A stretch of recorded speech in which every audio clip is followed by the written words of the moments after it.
خود سوال کر چاہتے ہو معاملہ جڑا نا وہ ادھا پچھتا جو بھی سمجھ آئے آج ہم گل کرو کہ وہ ایک ضائع کیوں ہے ایک بچے کیوں ہے؟ نہیں مطلب یہ ہے کہ اگر 3 ورمی ہوگی اس میں وہ سپرم نہیں ہوں گے اولاد والے. یہ اولاد بیٹا اولاد اور بیٹی دونوں اولاد نہیں ہیں. میں یہ بات کہہ رہا ہوں کہ اگر 3 ورمی نبض ہے کہ وہ بیوی کے قریب گیا اس سے اولاد نہیں ہو سکتی اس کی. اچھا نہیں ہو گئی. چلو نہیں ہو گئی. نہیں میں پوچھ رہا ہوں آپ سے. ہاں مطلب کیا اسے اولاد نہیں ہوگی؟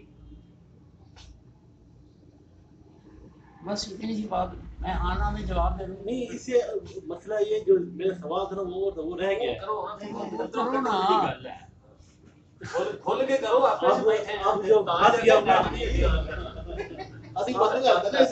نہیں آپ میں پھنسا ہوا ہوں نا. بات یہ اب یہ چیز کمپلیٹ ہوگی تو پھر آگے وہ سوال بنتا ہے. ادروائز نہیں بنتا.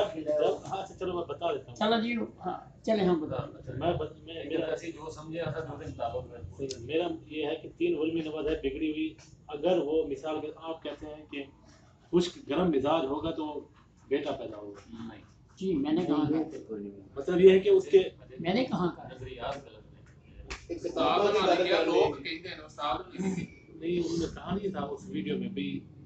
یہ جو مطلب یہ سپرم والا معاملہ ہوتا ہے جو سیمن آدمی کے گئے ہیں اسی میں ہی فیصلہ ہوتا ہے.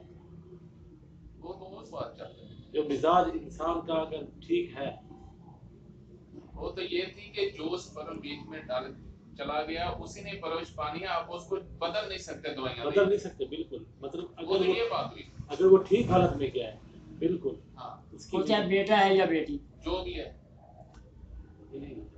اگر آدمی خالی بیٹے کے لیے یعنی سارے تعاون نہیں ہیں بیٹی کے لیے بھی وہی کچھ ہے. یہ قانونی جو آپ شاہ دیں گے پہلے میں اندر جو کھچڑی چل رہی ہے نا کلیئر ہو جائے تو اچھی بات ہے. تھوڑی کھچڑی ہے یہ 2-4 میں سوال ہی کرنا جواب دیا گا ایڈا مزہ نہیں ہونا جنہیں سوال تھوڑے قانون اگر مان لیے نا سارے معاشرے بڑے لوگ ہوتی اکثریت نہ لوگ ہوتی ہو گئے ٹھیک ہے. انہوں نے گھر میں بیٹا پیدا نہیں ہو سکتا. میں بھی گدی ہوں بڑے سال میں میرے گھر بیٹا پیدا ہے. چلو ہزار مثال جدو ایک ٹائم بندہ ڈسچارج ہوتا ہے وہ لکھاں کی تعداد نہ کرم ہوتے ہیں وہ مکس ہی ہوتے ہیں. وہ ایکس وی تے وائی غالب کنے آنا وہ ٹکر مارتے ہیں پیسے سمجھ لگی جائے. بعض دفعہ ٹکر مارنا نا وہ توڑنا میں داخل ہو جاتا کیونکہ قربل نہیں ہوتی. یہ کلا کا نظام ہے ایسا. لیکن وہ ایک علیحدہ گل ہے کہ ذاتی صحت مند آدمی کا چانس زیادہ نے کہ وہ میل جڑا نا وہ پیدا ہوتے ہیں. امکانات کو زیادہ ہی کر سکتے اتنے بھی یہ نہیں کہ وہ ضرور بیٹے پیدا ہونا اتنے بیٹیاں پیدا ہونا. چلو یہ مطلب کچھ اب جو چانس آپ نے کہا ہے یہی چانس پر میں بات کر رہا ہوں کہ اگر ایک بندے کی نبض بگڑی ہوئی ہے اس نے پھر 3 نمبر چڑھے کھاتا رہا ٹھیک ہے اسے خراب بھی کر رہے ہیں لیکن وہ شوق ہے یہ جو کچھ بھی ہے کیا پھر بھی چانس زیادہ ہوں گی یا پھر بگڑتی سی بیماری بڑھے گی نا کیونکہ تحلیل والی جگہ والی نظامات کھا رہے ہیں. اچھا وہ تو مزید ذوق سے جائے گا. مجھے ذوق نہیں ہے بس یہی بات. نہیں یہ سر ایک کل دے سوال ہے چل رہے. اصل سوال یہ انہوں کا یہ ہے کہ 3 نمبر ورمی ہے نماز تے اس دی جڑی منی اندر جائے گی بندے دے آگے عورت دے اندر جائے گی رہن دے تے وہ اس 3 نمبر دا اثر جائے گا اس منی وچ. اس دا سوال یہ کل بھی نے کیتا ہے میرے نال.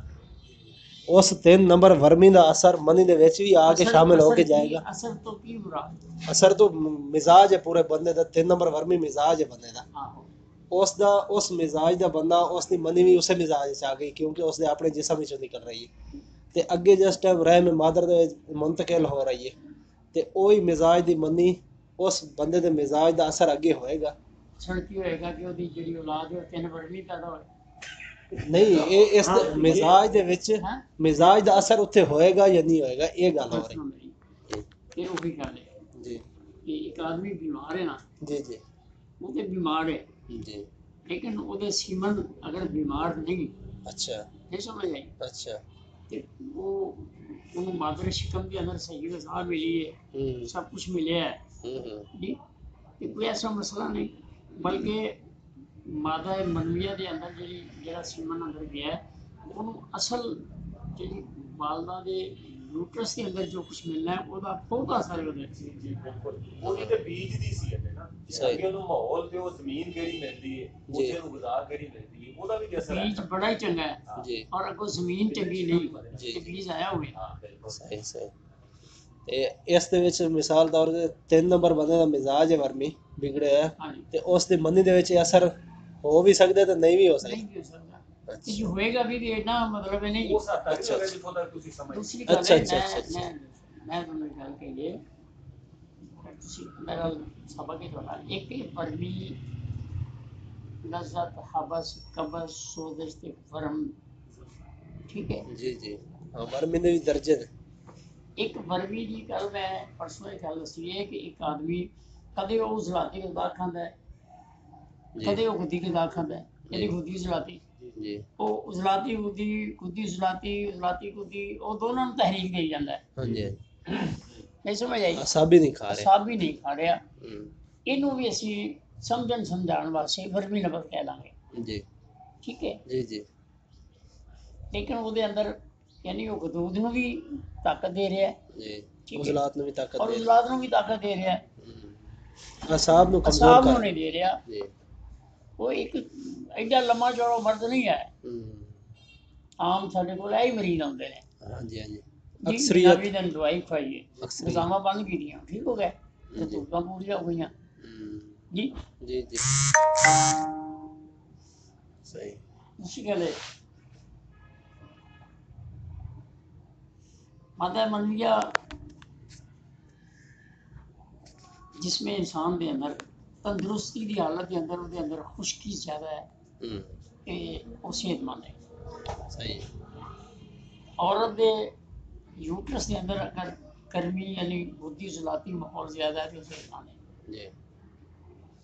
अगर दोनों जो कोई भी बीमार है जी ठीक है जी जी ये साफ जाहिर है कि अगर किसी का उसलाती मादा अगर सही तंदुरुस्त है जी और औरत का मिजाज भी उसलाती है जी ਉਹਦਾ ਮਾਦਾ ਜ਼ਾਇਆ ਹੋ ਜਾਏਗਾ। सही है, क्योंकि आगे बीमार है वो, क्योंकि ਉਹਦੇ ਯੂਟਰਸ ਦੇ ਅੰਦਰ खुश्की है। यानी कार्बन ज़्यादा है, तसाबियत ज़्यादा है, जी ਉੱਥੇ ਉਸ ਸੀਮਨ ਨੂੰ ਪਰਵਰਿਸ਼ ਪਾਉਣ ਦਾ ਮੌਕਾ खुराक ही नहीं मिल रही है, खुराक ही नहीं मिलनी होती। ਇਹਨੂੰ ਸਾਬਰ ਮੁਲਤਾਨੀ ਅਬਦੁੱਲਾ ਨੇ ਹਮਲੇ ਕਾਜ਼ਬ ਗਿਆ ਹੈ। ਉਹ ਇੱਕ ਕੋਈ ਵੀ ਉਹ ਸ਼ਕਲ ਬਣ ਸਕਦੀ ਹੈ जी जी ਹੈ ਜੀ, ਲੇਕਿਨ ਉਹ ਅਸਲ ਹਮਲ ਦੀ ਸ਼ਕਲ ਨਹੀਂ ਹੋਏਗੀ। ਅਗਲੀ ਗੱਲ, ਅਗਰ ਔਰਤ ਦੇ ਯੂਟਰਸ ਦੇ ਅੰਦਰ ਤਹਿਰੀਕ ਦੇ ਸਬਬ ਉਹਦਾ ਯੂਟਰਸ ਜਿਹੜਾ ਹੈ ਉਹ ਸਖਤ ਹੈ, ਸੀਮਨ ਦੇ ਅੰਦਰ ਦਾਖਲ ਹੋ ਗਿਆ ਹੈ जी ਠੀਕ ਹੈ, जी जी ਲੇਕਿਨ ਉਹਦੀ ਪਰਵਰਿਸ਼ ਪਾਉਣ ਲੱਗਿਆ ਉਹਨੂੰ ਉਹ ਖੁੱਲਾ ਮਾਹੌਲ ਨਹੀਂ ਮਿਲਿਆ। ਇਸ ਵਾਸਤੇ ਉਸ ਦੀ ਪਰਵਰਿਸ਼ ਦੇ ਅੰਦਰ ਨਸ਼ੋ ਨਮਾ ਦੇ ਅੰਦਰ ਕਮੀ ਰਹਿ ਗਈ ਹੈ। कमी रह गई। ਇਹ ਗੱਲਾਂ ਕਾਨੂੰਨ ਦੇ ਤਹਿਤ ਆਪ ਹੀ ਜੋੜ ਲਵੋ। जी ਹੁਣ ਤਹਿਰੀਕ ਤਸਕੀਨ ਤਹਿਲੀਲ ਦੀ ਚਾਬੀ ਜਿਹਨੂੰ ਖੋਲ ਹੈ ਨਾ, ਉਹ ਹੀ ਹੈ ਬਸ। ਉਹ ਜੀ, ਜੀ। ਕਿਤੇ ਵੀ ਉਹਨੂੰ ਬੰਦ ਕਮਰੇ 'ਚ ਫਸਾ ਦਿਓ ਨਾ, ਇਹ ਨਹੀਂ ਹੋਏਗਾ ਕਿ ਇੱਕ ਖੁਦੀ ਅਗਰ ਮਰੀਜ਼ਾ ਹੈ ਤੇ ਉਹਦੇ ਯੂਟਰਸ ਦੇ ਅੰਦਰ ਬਿਮਾਰੀ ਨਹੀਂ ਹੋ ਸਕਦੀ। ਯਾਨੀ ਸੀਮਨ ਨਹੀਂ ਜਾ ਸਕਦਾ, ਇਹ ਨਹੀਂ ਗੱਲ ਹੈ। ਨਹੀਂ ਸਮਝੇ, ਸੀਮਨ ਲੇਕਿਨ ਨਹੀਂ ਉਹਦੇ ਜਾ ਐਂਡ ਤੱਕ ਪਹੁੰਚਣ ਦੇ ਅਸਰਾਤ ਜ਼ਰੂਰ ਆਉਣਗੇ जी जी ਜੀ।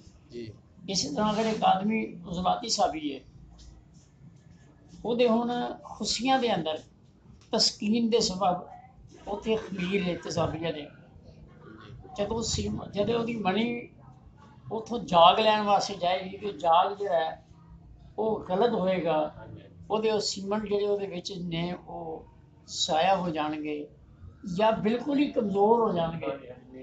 ਅਗਰ ਉਹ ਸੀਮਨ 'ਚ ਕਿਧਰੇ ਵੜ ਵੀ ਗਏ ਤੇ ਉਹ ਤੋੜ ਨਹੀਂ ਚੜਨਗੇ। ਨਹੀਂ ਸਮਝ ਆਈ ਮੇਰੀ ਗੱਲ? ਇਹ ਬੜੇ ਇੱਕ ਜਿਹੜੇ ਚਾਬੀ ਹੈ ਨਾ ਜਿਹੜੀ ਤਹਿਰੀਕ ਤਸਕੀਨ ਤਹਿਲੀਲ ਵਾਲੀ ਜੀ, ਇਹ ਸਾਰੀਆਂ ਗੱਲਾਂ ਉਹਦੀ ਸਮਝ ਆ ਜਾਂਦੀਆਂ ਨੇ। ਲੇਕਿਨ ਜੋ ਅਮਲੀ ਪਿੱਛੇ तो प्यारी हो जो जो तुम सोचते जाओगे गौर करते जाओगे तो सारिया चीज़ां तुम्हारे सामने आंदियां चलियां जाणगियां पुछण पुछाण की जिहड़ी जरूरत है मैं समझना कि अगर कानून ਨੂੰ ਤੁਸੀਂ ਆਪਣੇ ਜੇਬ 'ਚ ਫਿੱਟ ਕਰਕੇ ਜਦੋਂ ਵੀ ਤੁਹਾਡੇ ਅੱਗੇ ਕੋਈ ਸਵਾਲ ਆਵੇ ਨਾ ਇਹ ਤਿੰਨ ਚਾਬੀਆਂ ਅੱਗੇ ਰੱਖ ਦਿਓ ਜੀ ਜੀ ਜੀ ਔਰ ਇਹਦੇ ਦੀ ਸੋਚਣਾ ਸ਼ੁਰੂ ਕਰ ਦਿਓ ਜ਼ਰੂਰ ਇੱਕ ਲੱਗੇ ਤੁਹਾਨੂੰ ਆਪਣੇ ਆਪ ਹੀ ਸਮਝ ਆ ਜਾਏਗੀ ਕਿ ਇਹ ਮਰਦ ਜਿਹੜੀ ਹੈ ਇਹ ਤਹਿਰੀਕ ਨੇ ਜਾਂ ਤਸਕੀਨ ਨੇ ਜਾਂ ਤਹਿਲੀਲ ਦੇ ਸਵਾਲ ਸਹੀ